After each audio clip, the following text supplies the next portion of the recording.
ராஜு அந்த ஊர்ல ஒரு ஏழை விவசாயி. ராஜுவுக்கு விவசாயத்துல வர வருமானம் தன் குடும்பத்துக்கு பத்துறதே இல்ல. ஒரு நாள், யாப்பா ராஜு, இந்த முறையாவது விவசாயத்துல இருந்து ஒரு நல்ல வருமானம் வரணும்பா அப்படின்னு கவலையோட சொன்னாங்க செண்பக அம்மா. நான் என்னமா பண்ணுறது? கஷ்டப்பட்டும் நானும் எல்லாத்தையும் பண்ணிட்டு தான் இருக்கேன். ஆனா ஏதாவது ஒரு வகையில நஷ்டம் வந்துகிட்டே இருக்கு அப்படின்னு கவலையோட சொல்லவும், என்னப்பா பண்றது? நம்ம நேரம் அப்படி. உப்பு விற்க போகும்போது மழை பெய்யற மாதிரியும், மாவு விற்க போகும்போது காத்தடிக்கிற மாதிரியும் இருக்கு. நம்ம நேரமே சரியில்லப்பா. இந்த முறை அந்த கடவுள் தான் கண்ணை திறக்கணும் அப்படின்னு செண்பக அம்மா கவலையோட சொன்னாங்க. இதையெல்லாம் கேட்டுக்கொண்டிருந்த மருமக பொன்னி, அத்தை, அந்தந்த சீசனுக்கு ஏத்த மாதிரி விவசாயம் பண்ணுனா நமக்கு நஷ்டம் ஏன் வரப்போகுது அப்படின்னு ஒரு யோசனை சொன்னா பொன்னி. யாமா பொன்னி, உனக்கு விவசாயத்தை பத்தி என்ன தெரியும்? நீ பட்டணத்துல படிச்சு வளர்ந்தவ. உனக்கு நாங்க படுற கஷ்டம்லாம் புரியாதுமா அப்படின்னு மாமியார் செண்பகம் சொல்லவே, அத்தை, நான் பட்டணத்துல படிச்சிருந்தாலும் எனக்கு விவசாயத்தை பத்தி நல்லாவே தெரியும். நான் சின்ன வயசா இருக்கும் பொழுது விவசாயம் பண்றதுக்காக எங்க அப்பா கூட போயிடுவேன் அப்படின்னு பொன்னி விளக்கம் கொடுக்கவே, அம்மா, போன தடவை வேர்க்கடலை போட்டோம். ஆனா பூச்சி வந்துடுச்சு. எல்லா வேர்க்கடலையும் வீணா போச்சு. இப்படியே ஒவ்வொரு முறையும் ஏதாவது பிரச்சனை வந்துகிட்டே இருந்தா நம்ம எப்படிதான் வாழ முடியும் அப்படின்னு ரொம்ப கவலையோட சொன்னான். அத்தை, இப்போ மழைக்காலம் முடிய போகுது. இனி வெயில் காலம் ஸ்டார்ட் ஆயிடும். நம்ம வாழை பயிரிடலாம். கண்டிப்பா அதுல நஷ்டமே வராது. நமக்கு டபுள் மடங்குல லாபம் கிடைக்கும் அப்படின்னு நம்பிக்கை வார்த்தை கொடுத்தா பொன்னி. இந்த தடவை மட்டும் நஷ்டம் வந்துடுச்சுன்னா எனக்கு தற்கொலை பண்ணிக்கிற தவிர வேற வழியே தெரியல அப்படின்னு வருத்தப்பட்டு பேசினா. ஏங்க, தற்கொலை ஒரு பிரச்சனைக்கு தீர்வு கிடையாது. நம்பிக்கையோடு செயல்படுங்க, கண்டிப்பா லாபம் கிடைக்கும் அப்படின்னு பொன்னி சொல்லவே, அதுக்கப்புறம் ராஜு, பொன்னி, மாமியார் செண்பகம் 3 பேரும் வயல்ல இரவு பகல் எல்லாம் கஷ்டப்பட்டு வாழைய பயிரிட்டாங்க. நாட்களும் ஓடி போனது. வாழைத்தோப்புல வாழையெல்லாம் நல்லா செழிப்பா வளர்ந்திருந்தது.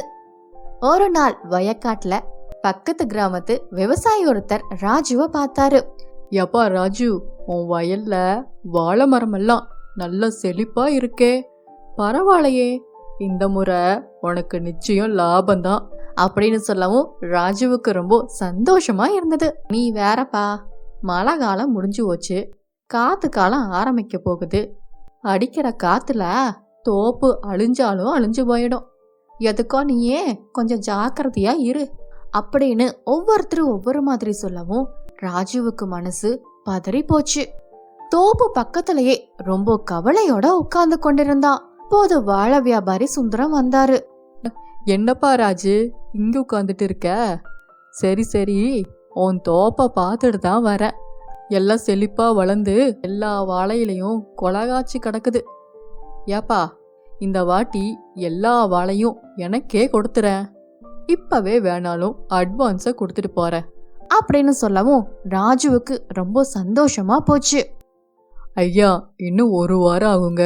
நீங்க தாராளமா வந்து எடுத்துட்டு போகலாம். அது பரவாயில்ல ராஜு, இந்த அட்வான்ஸு 10,000 வச்சுக்கோ.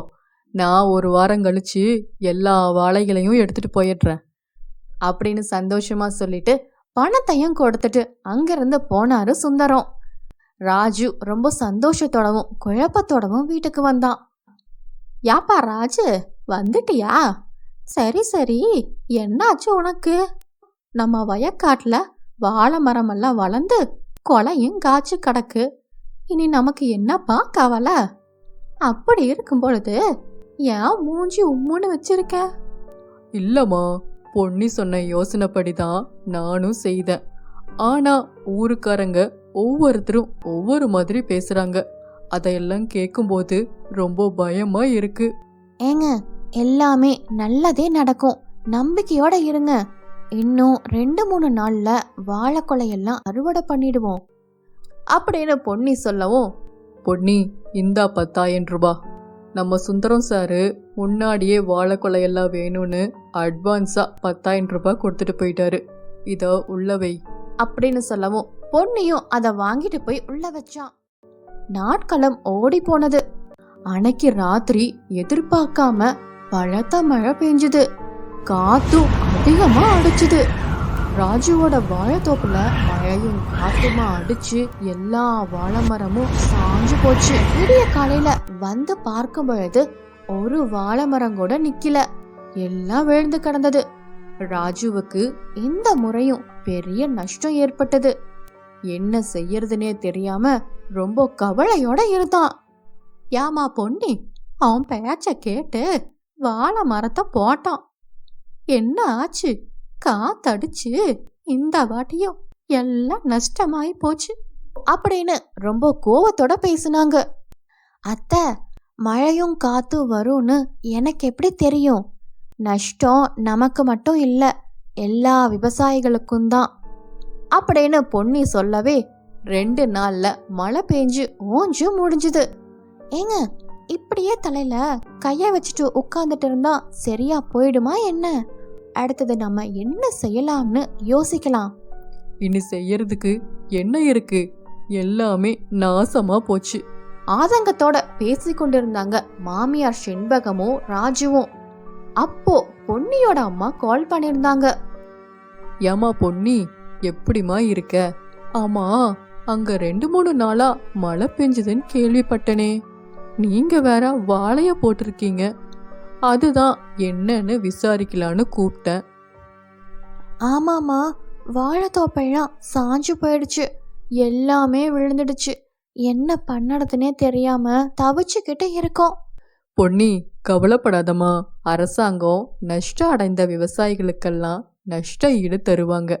அது மட்டும் இல்லம்மா, வாழைத்தோப்பு என்னைக்குமே நஷ்டம் வராது. எல்லாத்தையும் எப்படியாவது காசாக்கிடலாம் அப்படின்னு அறிவுரை சொன்னாங்க பொன்னியோட அம்மா. அதுக்கப்புறம் வாழைத்தோப்புக்கு அட்வான்ஸ் கொடுத்த சுந்தரம் வீட்டுக்கு வந்திருந்தாரு. ஏப்பா ராஜு, வாழைத்தோப்ப நான் குத்தகைக்கு எடுத்துக்கிறேன்னுட்டு அட்வான்ஸா 10,000 ரூபாய் கொடுத்துட்டு போனேன். ஆனா இப்படி நஷ்டமாகும்னு நானே எதிர்பார்க்கல. அதனால நீ கேட்ட விலைக்கு என்னால கொடுக்க முடியாதுப்பா. அந்த சேதமான வாழை மரத்தை மட்டும் வச்சு நான் என்ன பண்ண முடியும்? மேற்கொண்டு ஒரு 10,000 ரூபாய் கொடுக்கறேன். நீ என்ன பண்றேன்னா எல்லா வாழை மரத்தையும் எனக்கே கொடுத்துடு அப்படின்னு சொல்லவும் ராஜுவுக்கு அதிர்ச்சியா இருந்துச்சு. ஆனா சுந்தரம் வாழை மரத்தை எல்லாம் அடிமாட்டு விலைக்கு கேட்டாரு. அதை கேட்ட பொன்னிக்கு எரிச்சல் தான் வந்துச்சு. ஐயா, இரவு பகல் பார்க்காம நாங்க கஷ்டப்பட்டு இருக்கோம். காத்தடிச்சு விழுந்ததுக்காக இப்படி விலையெல்லாம் குறைச்சு அடிமாட்டு விலைக்கு கேட்டா எப்படிங்க அப்படின்னு கவலையோட கேட்டா. பொன்னி, நம்ம ஏற்கனவே நஷ்டம் ஆயிருக்கோம். அதனால வந்த விலைக்கு வித்துடலாம். அதுதான் இப்போதைக்கு நல்ல யோசனையா இருக்கு. இல்லைங்க, வேண்டாம், அது அப்படியே இருக்கட்டும், நான் பாத்துக்கிறேன். அது சரிம்மா, நாளுக்கு நாள் அழுகி போகுமே, அதுக்கு என்ன பண்ணுவீங்க? ஏதோ உங்க மேல இறக்கப்பட்டு ஒரு விலை ஓட்டி கொடுத்தேன். அந்த யோசனை உங்களுக்கு பிடிக்கல. அது சரி, நான் கொடுத்த அட்வான்ஸ் பணத்தை திருப்பி கொடுங்க அப்படின்னு சொல்லவும் பொன்னியும் பீரோல இருந்த பணத்தை எடுக்க போனான். அப்போ மாமியார் செண்பகம் மூஞ்சிய சுழிச்சாங்க. ஏமா பொன்னி, நேத்து அந்த பணத்தை எடுத்து வீட்டு வாடகையும் மளிகை பொருளையும் வாங்கிட்டமா. இது என்னது இது? ஆளாளுக்கு விளையாடுறீங்களா என்ன? ஒன்று பணத்தை கொடுங்க, இல்லாட்டி மரத்தை கொடுங்க அப்படின்னு கோவமா சொன்னாரு சுந்தரம். ஐயா, 2 நாள் டைம் தாங்க, உங்க காசெல்லாம் திருப்பி கொடுத்துடுறோம் அப்படின்னு வாக்கு கொடுத்தா பொன்னி. சுந்தரமும் அதை கேட்டுட்டு கிளம்பி போனாரு. என்னம்மா பொன்னி, வந்ததை வேண்டான்னுட்ட. 2 நாளைக்குள்ள எப்படி பணத்தை ரெடி பண்ண முடியும்? இவ்வளவு பெரிய நஷ்டத்தை சரி செய்யவே நமக்கு பல மாசம் ஆகும். அத்தை, கவலைப்படாதீங்க, அதுக்கு நான் ஒரு வழி வச்சிருக்கேன், நாளைக்கு பாருங்க அப்படின்னு சொல்லிட்டு பொன்னி உள்ள போனா. மறுநாள் காலையில வாழைக்காய் சிப்ஸு வாழைத்தண்டு சூப்புன்னு போர்டு இருந்துச்சு. பொன்னி வாழைக்காய் சிப்ஸ் போட்டுக்கொண்டு இருந்தா. என்ன பொன்னி இது, எப்படி இந்த கடை வந்துச்சு? அத்தை, இதெல்லாம் நம்ம தோப்புல இருந்த வாழைக்காய்க, அதை எடுத்து சிப்ஸ் போட்டுக்கிட்டு இருக்கேன். அது மட்டும் இல்ல, வாழைத்தண்டை வச்சு சூப்பும் பண்ணி வச்சிருக்கேன். இன்னைக்கு வியாபாரம் பிச்சுக்க போகுது பாருங்க அப்படின்னு சொல்லவும் ஊரு மக்கள் எல்லாம் சிப்ஸும் சூப்பும் வாங்க வந்திருந்தாங்க. ஏமா பொன்னி, உன் வாழைத்தண்டு சூப்பர் அருமையா இருக்குமா? ஆமாமா பொன்னி, உன் வாழைக்காய் பஜ்ஜி கூட சூப்பரா இருக்கு அப்படின்னு ஆளாளுக்கு பொன்னிய பாராட்டவும் ஆரம்பிச்சாங்க. அன்னைக்கு நைட்டு அமோகமா வந்த லாபமெல்லாம் எண்ணிக்கொண்டு இருந்தாங்க. அப்போ ராஜு, பொன்னி, நேத்து அந்த சுந்தரத்துக்கு அடிமாட்டு விலைக்கு கொடுத்திருந்தா இன்னைக்கு நம்ம இந்த வியாபாரத்தை ஆரம்பிச்சிருக்கவே முடியாது. ஆமாமா பொன்னி, உன்னோட புத்திசாலித்தனத்தால இன்னைக்கு நம்ம ஒரு வியாபாரத்தை தொடங்கி இருக்கோம். இனி நம்ம கஷ்டம் எல்லாம் தீர்ந்து போயிடும். அத்தை, வாழை மரம் என்னைக்குமே நஷ்டம் ஆகாது. ஒவ்வொன்றும் நம்மளால காசாக்கவும் முடியும். சில மாதத்திலேயே அரசாங்கத்துக்கிட்ட இருந்து நஷ்ட ஈடு வந்தது. அதை வச்சு வியாபாரத்தை இன்னும் பெருசு பண்ணிட்டாங்க. சந்தோஷமா வாழ்ந்தாங்க. எவ்வளவுதான் கஷ்டம் வந்தாலும் புத்திசாலித்தனத்தோட யோசிக்கணும். நமக்கு ஒரு நல்ல தீர்வு கிடைக்கும். இதுதான் இன்னைக்கு ஸ்டோரி. இந்த ஸ்டோரி உங்களுக்கு பிடிச்சிருந்தா லைக் பண்ணுங்க, ஷேர் பண்ணுங்க, சப்ஸ்கிரைப் பண்ண மறந்துடாதீங்க. கோமதி அம்மா மகன் ராஜுவோட சின்ன வீட்டில் சிக்கனமா வாழ்ந்து வந்தாங்க. ரொம்ப வருஷமா வாடகை வீட்லயே வாழ்ந்து நொந்து போயிட்டாங்க. ஒரு நாள் ஹவுஸ் ஓனர், ஏமா கோமதி அம்மா, கொஞ்சம் வெளியே வரீங்களா அப்படின்னு ஹவுஸ் ஓனர் கூப்பிட்ட உடனே கோமதி அம்மா பயந்து போய் வெளியே வந்தாங்க. ஏமா, புது மருமக வேற வந்திருக்கா, ஆளு வேற கூடி கிடக்கு. அடுத்த மாசத்துல இருந்து 200 ரூபா ஏத்துறேன். அது மட்டும் இல்லம்மா, தண்ணி இனி டெய்லியும் 1/2 மணி நேரம் மட்டும்தான் விடுவேன் அப்படின்னு ரொம்ப காரசாரமா பேசினாங்க ஹவுஸ் ஓனர் கண்ணம்மா. இதையெல்லாம் கேட்டுக்கிட்டு இருந்த மருமக பொன்னிக்கு எரிச்சல் தான் வந்துச்சு. உடனே வேலைக்கு கிளம்பி கொண்டிருந்த கணவர் ராஜுவிடம், ஏங்க, இந்த வீட்டுக்கு 5000 ரூபாய் வாடகையே அதிகம். மழை பெஞ்சதுன்னா ஒரு பக்கம் ஒழுகுது, காத்தடிச்சா ஒவ்வொரு நேரம் கூரைய பிச்சுக்கிட்டு போகுது. இப்படி இருக்கும் பொழுது ஹவுஸ் ஓனர் அம்மா 200 ரூபாய் வாடகைய வேற ஏத்திருக்காங்க. என்னங்க நியாயம் இது அப்படின்னு ரொம்ப கோவமா கேட்டா. என்ன பண்ணுறது பொன்னி, நம்ம இருக்கிறது வாடகை வீடு, இதையெல்லாம் சலிச்சுக்கிட்டு தான் இருக்கணும். ஏங்க, எனக்கு ஒரு யோசனை தோணுது. நம்ம ஏங்க சொந்த வீடு வாங்க கூடாது அப்படின்னு பொன்னி சொல்லவும் அதை கேட்ட ராஜு, என்ன பொன்னி சொல்ற? நான் வாங்குற சம்பளம் கைக்கும் வாய்க்குமே சரியா இருக்கு. இதுல சொந்த வீடெல்லாம் வாங்குறது வெறும் கனவுதான் பொன்னி அப்படின்னு ரொம்ப கவலையா சொல்லிக்கிட்டு வேலைக்கு கிளம்பி போனான். நாட்களும் ஓடியது. தீபாவளி பண்டிகை காலமும் வந்துச்சு. மாமியாரும் மருமகளும் சேர்ந்து வீட்டை சுத்தம் பண்ணிக்கிட்டு இருந்தாங்க. அப்போ ஒரு பெரிய பெட்டி ஒன்ன மாமியார் எடுத்துட்டு வந்தாங்க. அந்த பெட்டியிலெல்லாம் பழைய பொருட்கள் மட்டுமே இருந்துச்சு. ஏமா பொன்னி, இந்த பெட்டியில பழைய பொருட்கள் எல்லாம் இருக்குது. இதெல்லாம் ஒன்னத்துக்கும் உதவாது. இதெல்லாம் தூக்கி போட்டுட்டு பெட்டிய சுத்தம் பண்ணி கொடுமா, உபயோகமாகிற பொருளை எல்லாம் போட்டு வச்சுக்குவோம். அத்தை, பழசுன்னு எதுவும் தூக்கி எறிய வேண்டாம், அத பாட்டுக்கு இருந்துட்டு போட்டுமே அப்படின்னு சொல்லிக்கிட்டு பெட்டிய திறந்து பார்த்தா அதுக்குள்ள ஒரு கவர்ல சில பேப்பர்களும் இருந்துச்சு. இதையெல்லாம் பார்க்கும்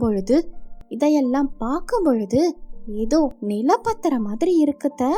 ஆமாமா, இது நிலப்பத்திரம் தான். என் கல்யாணத்துக்கு எங்க அம்மா வீட்டுல இருந்து சீதனமா கொடுத்தாங்க. ஆனா இதனால இப்ப எந்த பிரயோஜனமும் இல்ல, தூக்கி போடுமா. ஏன் தான் இப்படி சொல்றீங்க? இது உங்க அம்மா வீட்டுல உங்களுக்கு சீதனமா கொடுத்தாங்க. மண்ணுல போட்ட காசு என்னைக்குமே வீணாகாது. இது உங்க அம்மா வீட்டு ஞாபகமா வைங்க அப்படின்னு சொன்னா பொன்னி. நீ தாமா இது வீணா போகாதுன்னு சொல்ற. ஆனா ராஜு 4 வருஷத்துக்கு முன்னாடியே அந்த நிலத்தை போய் பார்த்தான். அது ஊருக்கு வெளியில இருக்கறனால டெவலப்பே ஆகாதுன்னு சொன்னான். அத்தை, 4 வருஷத்துல கண்டிப்பா அந்த லேண்டு டெவலப் ஆயிருக்குன்னு தோணுது. அத போய் ஒரு நாள் பாப்போம் அப்படின்னு சொல்லிக்கிட்டு சுத்தம் செய்யற வேலைய தொடங்கினாங்க. நாட்களும் ஓடியது. ஆனா இந்த ஹவுஸ் ஓனர் தொல்லை மட்டும் நாளுக்கு நாள் அதிகமாயிக்கிட்டே இருந்துச்சு. இங்க பாருங்கத்த, ஆசையா வளர்த்த ரோஜா செடிய ஹவுஸ் ஓனர் அம்மா பிடுங்கி போட்டுட்டாங்க.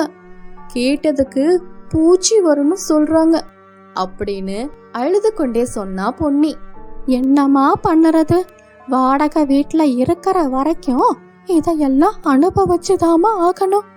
நம்ம ஆசைப்படுறத எதையும் செய்ய முடியாதுமா அப்படின்னு வருத்தப்பட்டு பேசிக்கொண்டிருந்தாங்க 2 பேரும். அன்னைக்கு நைட்டு பொன்னி இரவு உணவு சமைச்சுக்கிட்டு இருந்தா. அப்போ கரண்ட் போச்சு. என்னத்த இது, சமைக்கிற நேரமா பார்த்து கரண்ட் போயிடுச்சு.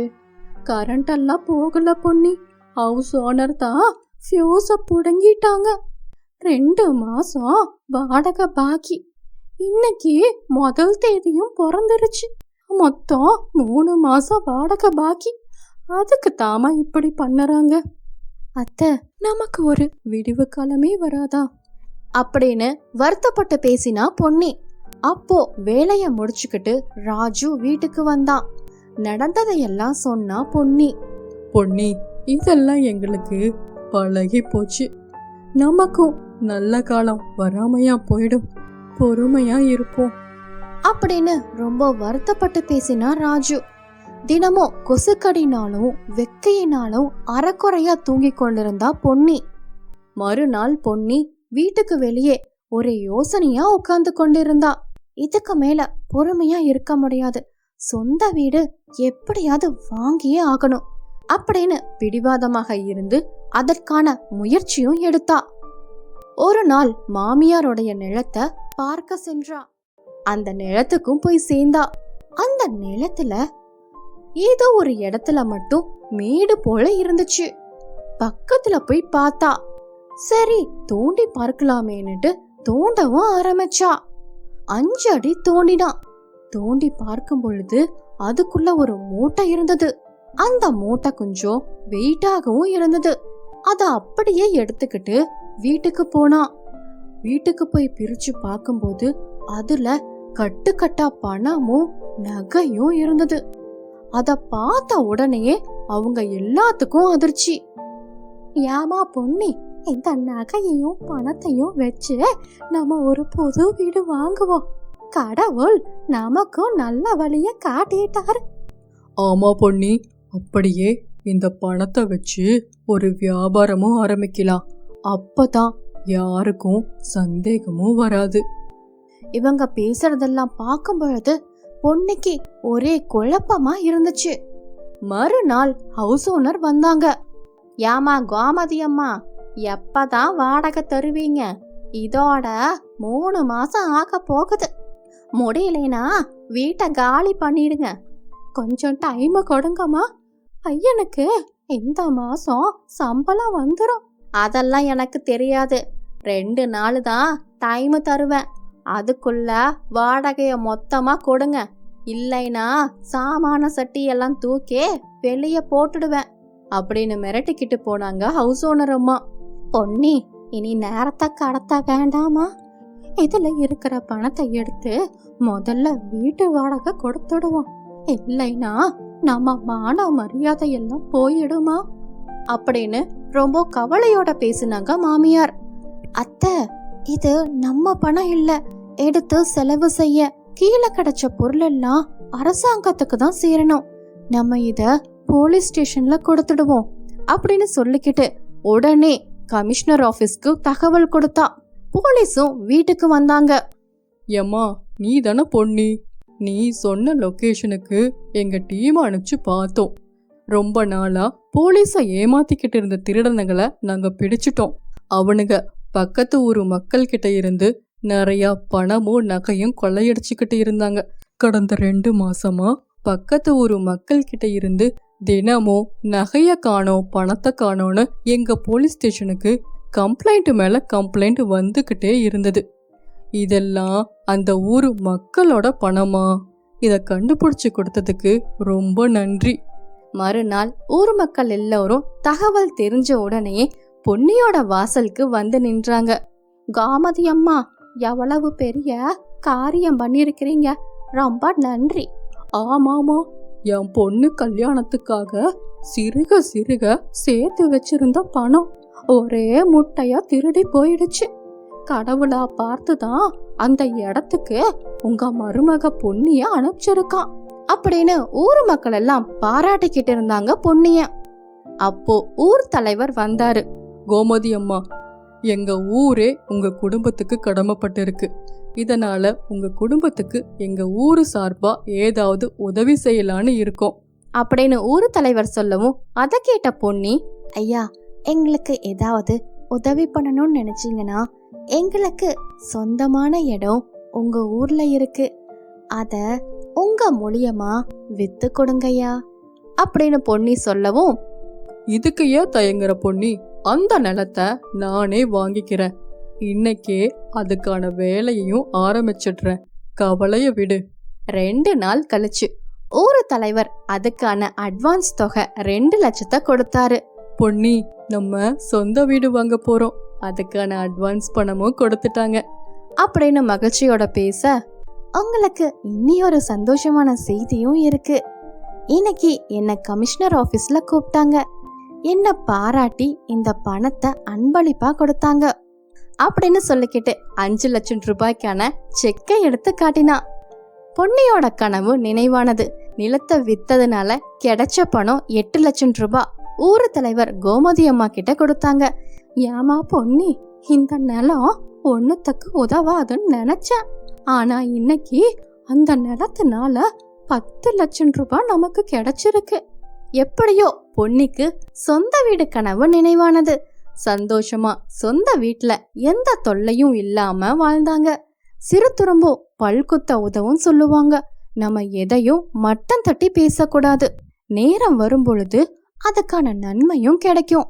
இதுதான் இன்னைக்கு ஸ்டோரி.